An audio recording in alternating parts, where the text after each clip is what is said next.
seduto sulla riva di questa mia coscienza, racconto dei miei giorni, compresa l'esperienza della vita mia.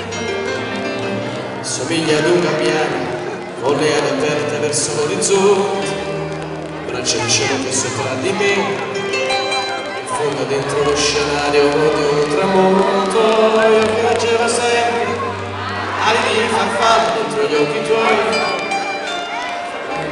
Nutrivo la speranza che la tua pelle fosse solamente mia. Ti fece programmare un'avventura, un'altra storia senza me, e il tuo profumo non mi va più via. Alle lenzuola in mare aperto di un ricordo, io senza di te, fotografia di chi cambia nello specchio dei pensieri miei. Ti vedo ma non ti raggiungo mai. Faccio pezzi la mia rabbia e abbraccio questa sabbia. Se sapessi amare un'altra ti cancellerei dal tempo, no.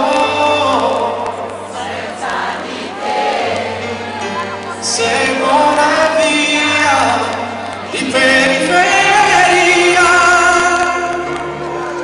Il cielo sta piangendo su di noi, chissà se sta bagnando gli occhi tuoi.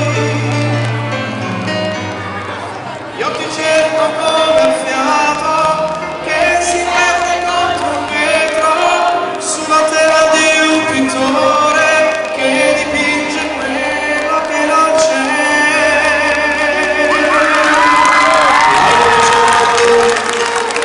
Vortice del tempo non ci avvolge più, starnuti in quella sfera di un mondo capovolto che ci spinge giù.